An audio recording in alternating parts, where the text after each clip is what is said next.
What's up, YouTube? It's your boy Nash here. Welcome back to the channel. I know what you guys are thinking. You're thinking, why is it dark out? What's going on? It's actually not dark. It's actually cloudy as fuck right now. It's like hazy right now outside. So I do humbly apologize. But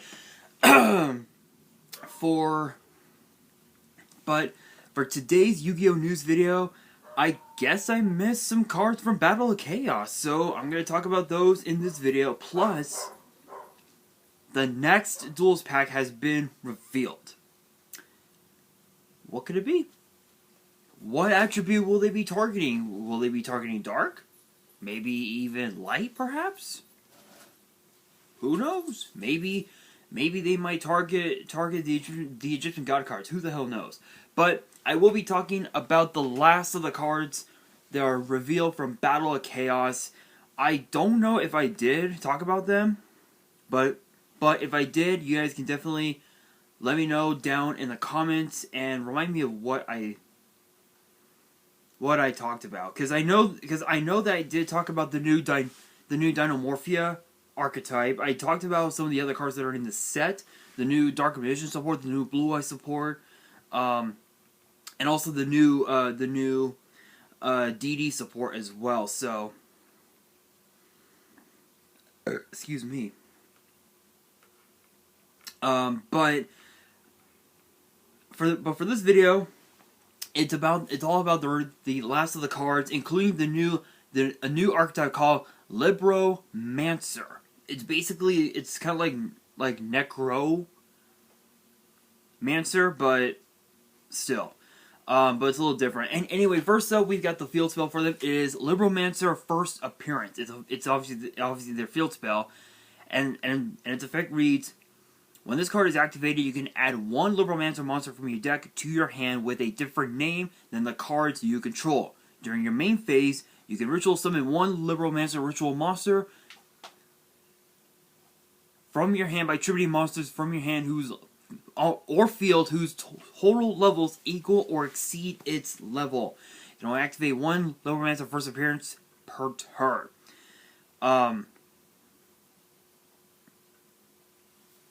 And then there's like a side note here that says Libromancer's revealed artworks in the video point to geekboy summoning a superhero, a man with a book who can summon a gothic horror style character, and a girl who can summon a fairy. So that's actually pretty. That's actually pretty cool. So so I guess with this archetype, it's revolving around ritual summoning, which is actually pretty cool. That's actually pretty cool, I have to admit. Next up, we have Sales Ban. I believe this is part of the archetype, but it says declare one card name. For the rest of this turn, your opponent cannot activate cards or the effects of cards with the same original name as the declared card. The same restrictions apply to you, but for the rest of the duel, for the rest of this duel, instead of just this turn, you can only activate one sales ban per turn. Okay. So this is basically a much more.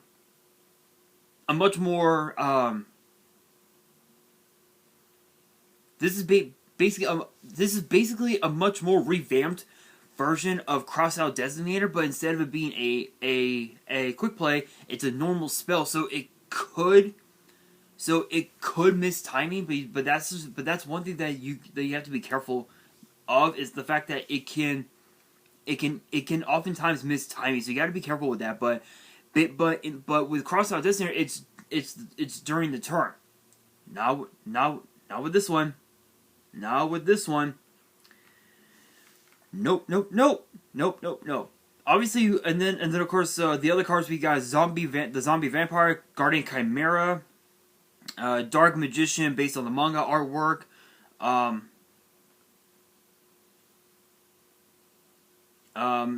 All these other cards that are in this part of the video, I did talk about. Blue Eyes Tyrant Dragon, Ultimate Fusion,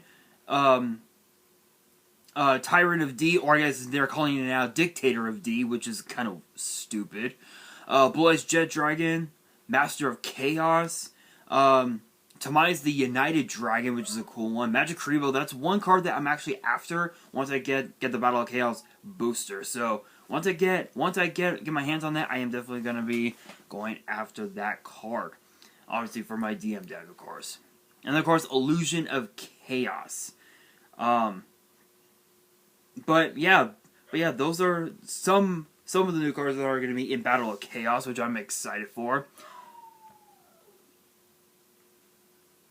But as far as the rest of the libromancer cards, there's quite a few of them, so I'm just gonna go straight into it. Obviously, we have Geekboy, which is a 3-star wind psychic with 800 attack and defense, and I swear that dog needs to shut the fuck up. Guys, if you guys do hear a dog barking, I apologize. My dog is just... I think she might be one of me. Autistic and doesn't know jack shit. Honestly. That dog does not know when to shut up. Especially this early in the fucking morning, which is 8:30 in the morning. Anyway, I do apologize. Geekboy. Libromancer Geekboy, 3-star wind psychic with 800 attack and defense, and its effect reads, you can reveal one ritual monster in your hand, special summon this card from your hand. If this card is special summoned, you can add a libromancer spell from your deck to your hand. You can only use each effect once per turn. So not only is this a Cyber Dragon, but it's also basically it's sort of like a terraforming of sorts where you're most likely going to go after the field spell, because that counts as your ritual spell as well, which is really, really good, really cool. Next up, we have Libromancer Magic Girl, which is a 4-star water spellcaster with 600 attack and 2000 defense. And it says you can reveal one ritual monster in your hand, special summon this card from your hand. During your opponent's turn as a quick effect, you can ritual summon one Libromancer ritual monster from your hand by tributing monsters from your hand, or field whose total levels equal or exceed its level. You can only use each effect once per turn. So obviously with Geekboy, you're most likely going to target the field spell. With Magic Girl, it's kind of like its own its own ritual spell, if you will, which it's not too bad. But again, one of the biggest downsides to and I've talked about this before. One of the biggest downsides to some of these newer archetypes is the fact that it can oftentimes miss timing. Because if it has an effect where it says when this card or if this card, that gives your opponent the chance to launch a counter against you, and you won't be able to get off your place. But with this one might not be so bad. Honestly. Next up, we have Libromancer Agent, which is a 6-star Earth Warrior with 2,000 attack and 2,500 defense, and its effect reads, you can reveal one ritual monster in your hand, special summon this card from your hand. You can target one Libromancer card in your grave, except this card added to your hand. Then, if you added a spell trap by this effect, place a card from your hand on the bottom of the deck. You can only use each effect once per turn. So, again, as I said before, you're gonna want to target your field spell, and then just fix your hand to where you don't brick, where you don't have any bricks in your hand, and you're able to just combo off and still have a few cards in hand, where it could consist of like hand traps, like a DD Crow or an Ash Blossom or something like that. That card might, I think this is like one of the big. This card right here, Agent, might be the big combo starter to help you go into your ritual plays, which is pretty cool. And speaking of rituals, we have Libromancer Fire Starter, which is a 3-star Fire Cyburst with 1,800 attack and defense. And its effect reads, you can ritual summon this card with a Libromancer card. If this card is ritual summoned by using a monster or monsters in the field, it cannot be destroyed or banished by card effects. Gains 200 attack defense each time your opponent activates a card or effect. While you control this card with attack less than 3,000, in the monster zone. Ooh. Oh, okay, so that could be really interesting. So that's interesting. So if it exceeds, so it can basically exceed to 3,000, which is not too bad. Not too bad. Making it a 3,000 beat stick, that's actually not too bad. But the only downside, the only downside is that your opponent might play a deck that doesn't do a whole lot of activating when it comes to card effects. So you gotta be mindful with that. That's actually not too bad. Not too bad. Next up, we have Libromancer Doom Broker, which is a 6-star Dark Fiend ritual with 2,500 attack and 2,000 defense. Same thing. You can ritual summon this card with a Libromancer card. If this card is ritual summoned by using a monster or monsters on the field, it can attack directly. You can only use each of the following effects once per turn.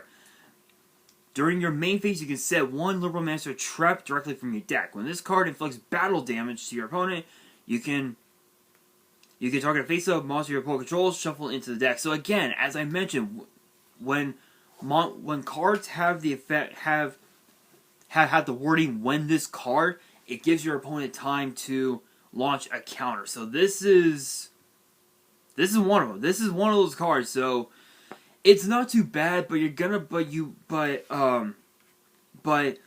it's a really bad compulse, if you will. Yes, it can attack your opponent directly for 2,500 damage, but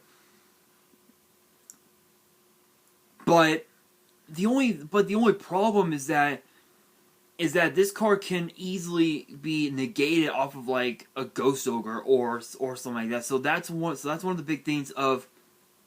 So that's one of the big downsides of having a card that says when this card inflicts battle damage. When this card, it's just really bad. And then of course we got first appearance. I had already talked about it just moments ago.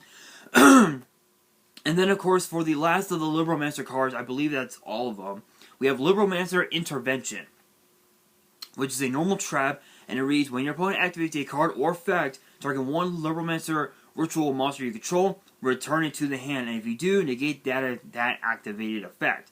Then you can special summon one Libromancer monster from hand or grave. You can only activate one Libromancer Intervention per turn. So this is basically a compulse solemn judgment, which is actually not too bad, but it also has the effect that says then you can. If an effect has the 3 words "then you can," that means that your opponent will not be able to respond to that effect, which is pretty insane, I must admit.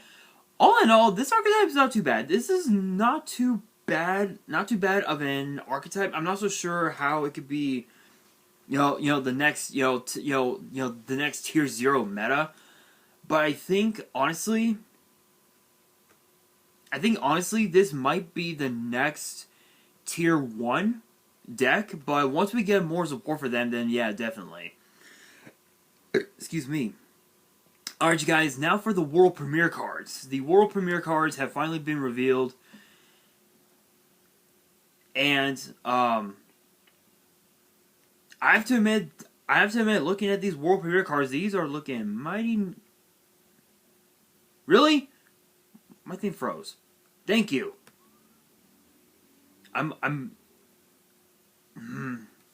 Okay, well, my laptop's gonna be an ass. So while my laptop is loading as it should be, hopefully you guys are enjoying this video. If you guys are, and you guys want to see more Yu-Gi-Oh news videos that get posted every Tuesday, make sure you guys subscribe to the channel, give this video a thumbs up, and be sure to drop comments below and share this video with your friends and family. Let them know that this channel is the place to be. And of course, be sure to follow me on Twitter and Instagram. Links are down in the description and if you guys want to send fan mail, the address will also be in the description as well. But finally, this is now loading, finally. But I'm looking at the artworks of these cards, of these world premieres. They're looking really nice. So first up, we have Dragon Bite, which is a 4-star dark insect tuner. Yes, I know what you're thinking. You're thinking, wait, insect, shouldn't it be a dragon? I was thinking the same thing, but it's an insect, so what the hell? Insect tuner with 1,000 attack and defense, and its effect reads: when this card is normal summon, you can special summon a level 4 or lower insect monster from your hand. You can banish one level 4 or lower insect monster from your hand, from your hand, graveyard, or face-up field. Then target one face-up monster you control. Increase its level by the level of the banished monster until the end of the turn. You can only use each effect once per turn. Again, when this card, it gives your opponent time to respond. You gotta be careful with that. Gotta be careful. But what's even more cool about this is that you can target, is that this card can work well with the ballpark deck. You're wondering, what the hell is ballpark deck? What the hell is it? Well, if you guys remember Simo's progression series from Season 1, big shout out to Simo, and big shout out to his progression series. He's already doing Season 2, so shout outs to him. Gage ended up playing a ballpark deck. If you guys have not checked out that video, I recommend checking it out. Watch the series. Season 1 was insane, but Season 2 is already off to a crazy start. But this card can actually work well with the ballpark deck. I might build it just to showcase to you guys how good this card could be in a deck like ballpark. Just throw in, just a bunch of random, synchro staples, Xyz staples. It might be able to work out. But what's cool about this is that this acts as sort of like it's kind of like Morph King Stitchy Gel, but instead of increasing Dragon Bite's own level, you're increasing the level of one monster on your field, which is not too shabby, Next up, we have Flower Dino. Flower Dino, I believe is how it's pronounced. Flower Dino, which is a 4-star Earth Dino, of course, with 2,000 attack and 0 defense, and it says, and the effect reads: cannot be normal summon or set, must be special summon by its own effect. You can only use each of the following effects once per turn. If you activate a trap card or effect, your opponent activates a spell card or effect, you can special summon this card from your hand. If this card is sent to the grave, you can target 3 banished spells or traps, place them on the bottom of the appropriate decks in any order, then draw 1 card. So this is basically a much more better, not a better version of Sci-Fi Lure Omega, but what's cool about this is that you get a card, you get to draw a card from your deck. So it's like it's kind of like a Pot of Acquisitiveness, where with that card, you target 3 cards in the banished pile, put them back. I think put them back into the graveyard or deck, whichever one, and then draw 1 card, which is pretty cool.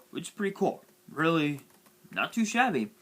Next up, we have Rock Scales, which is a 5-star water fish with 2,100 attack and 1,600 defense, and its effect reads: if this card is special summoned, you can target one other face-up monster on the field, equip that face-up monster to this card. At the start of the damage step, if this card battles an opponent's monster with the same type and attribute as the monster card equipped by this effect, you can target that opponent's monster. Oh, you can destroy that opponent's monster. You can only use each effect once per turn. So it's kind of like what is it? Not Spirit. I think DD Warrior Lady, which is an old Go format card. So it's not too bad. It's not too bad in effect, but again with the effect that starts with, if this card, timing is going to be everything. So you got to be careful with that. Next up, we have the Great Double Casted Caster, which is an 8-star light spellcaster fusion with 0 attack and 2,600 defense. and of course 2 non-effect monsters, so pretty much like Geminis or whatever. Not too shabby. Gains attack equal to the combined original attack of any Ritual, Fusion, Synchro, Xyz, or Link monster used as fusion material for this card. Excuse me, this card can attack directly. If this card is destroyed by battle or card effect, you can target one of your non-effect monsters that is banished or in your grave, special summon. It can only use each effect once per turn. Or rather, this effect. So it's basically a Monster Reborn / DDR, which I don't have to say. I don't gotta say anything else about it. I don't have to say anything else left about it. Next up, we have Soul, and then the last of the world premiere cards. We have Soul and Luna, which I'm gonna be honest. It kind of looks like in which if you really think about it, the name kind of sounds like Solgaleo and Lunala from Pokemon Sun and Moon, which I do have. Spoiler: I got the whole franchise on DVD and Blu-ray, all the regions. I only have one of the shorts, and that's Pikachu's Island Adventure. That's the only one I have. There's a few that I'm missing, but I'll be getting those eventually. I will get those eventually. And yet we're still waiting for Vrains to come out on DVD. So if you guys do know when Vrains will come out on DVD, let me know in the comments. But next up, we have Soul and Luna, which is a quick play spell. And it says, target one monster you control and a monster your board controls, apply the following effects on each monster depending on its battle position. Face up, change it to face down defense. Face down, change it to face up defense. So it's basically like, so it's sort of like a really bad Book of Moon, sort of, somewhere around there. It's basically Book of Moon, which is not too bad. It's not too bad. Though I would rather prefer Book of Moon instead, but it is what it is. And now for the last of the cards, the imported cards have been revealed, and I believe these are some of the ones that were from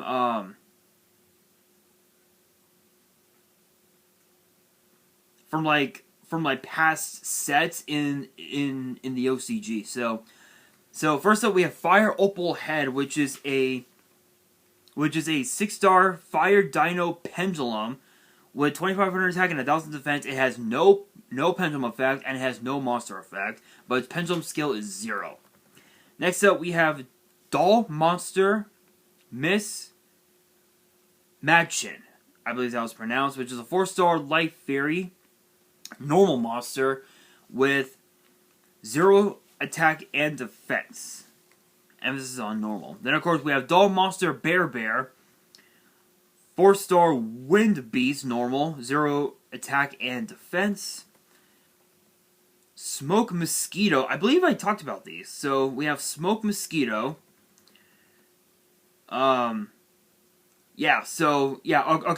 these I did talk about in the past. So we have Nauru, Aries, the Vernal Dragon, Groza, Tyrant of Thunder, Doll Happiness, Smile Potion, which I want to check out its effect. I want to try and get a closer look at the effect. The effect of Smile Potion, which is a normal trap card, says, if your opponent controls a monster whose current attack is higher than its original attack while you control no monsters, draw 2 cards. You can only activate 1 Smile Potion per turn. So it's like a really bad Pot of Greed.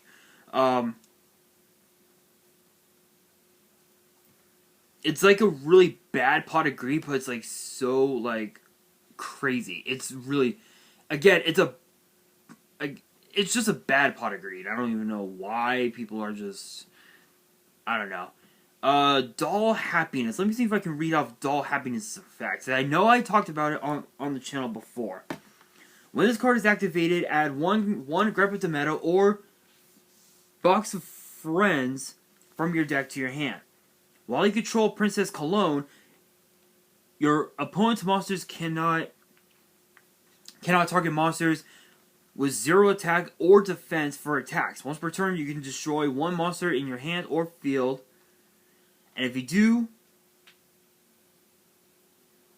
send 1 Doll monster card from your deck to the graveyard.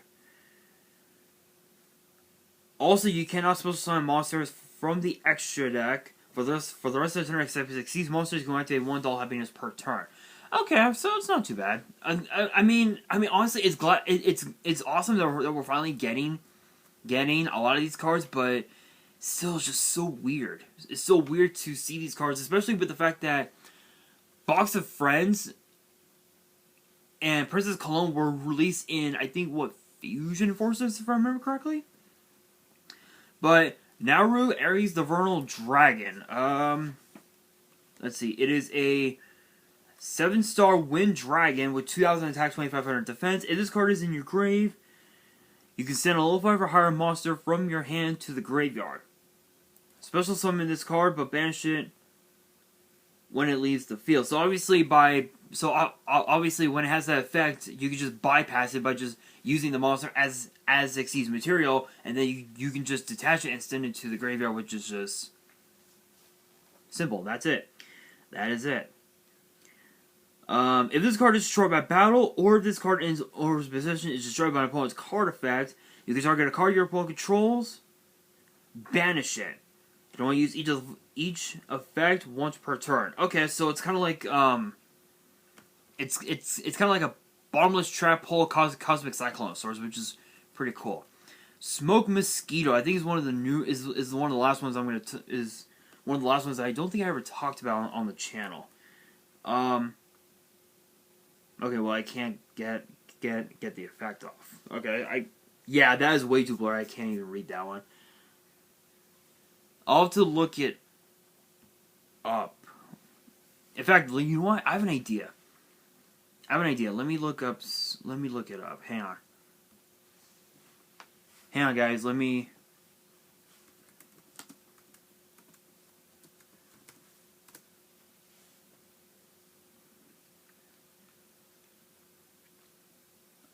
I apologize, guys, if it's taking forever.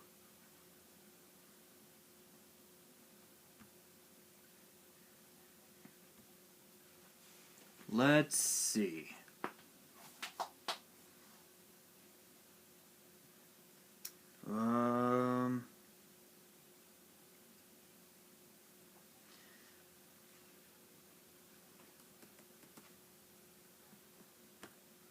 Battle of Chaos. Let's see if I can look up the effect.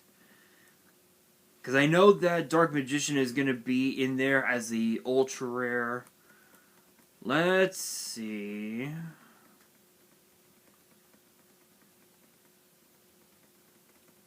Scroll down a little bit. Scroll down a little bit. Agent of Destruction. A lot of these I did talk about, so that's actually pretty cool.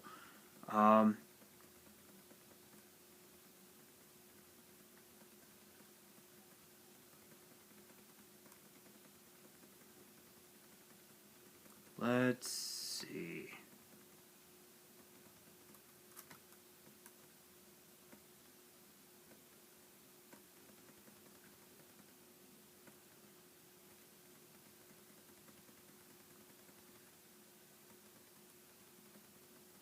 Here we are. Smoke Mosquito. 1-star Dark Insect, 0 attack and defense. During damage count, if you would take battle damage from an opponent's monster's attack as a quick effect, you can special summon this card from your hand. And if you do, the damage you take from that battle is halved. Also, end the battle phase after the damage step. You can target one face-up monster you control. This card's level becomes the same as that monster's until the end of the turn. You can only use each effect once per turn. Okay, so it's basically Battle Fader mixed in with Morphcane Stitch sort of, that's actually pretty cool. That's pretty cool. I like that. But I think that's all that's the whole set. Yeah, that's the whole set. Alright, you guys, that's the full set of Battle of Chaos. But now the next Duelist Pack has been revealed. But what is the next Duelist Pack? What is it? Well, obviously it'll be released in the OCG for now, but it'll be released in the TCG probably right around the I would probably say the fall of this year, perhaps. But the name of the set, and this is only a temporary set because we don't know the actual name. because it's YG organization, of course. Big shout outs to them. No copyrights, of course. It is known as Duelist Pack, Duelist of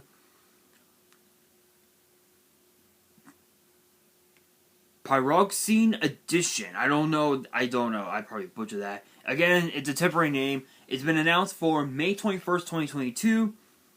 And it'll include cards by duelists from the anime and the manga. This booster will focus on duelists that use Earth monsters as well as new cards to power up those decks. So Earth, I'm assuming maybe Jim? Maybe Jim Cook. Maybe we might see some more Gemini support for Julia from the Arc 5 series. I don't know. It's pretty possible. But we will find out. We will find out. But that brings me to the question of the day. How can I ask this question?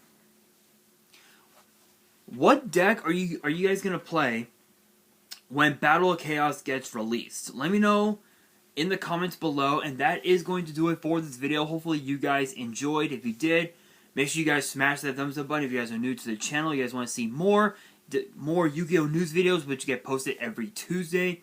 Make sure you guys subscribe to the channel and hit that notification bell so you guys do not miss out on any new content that comes your way. And be sure to follow me on Twitter and on Instagram.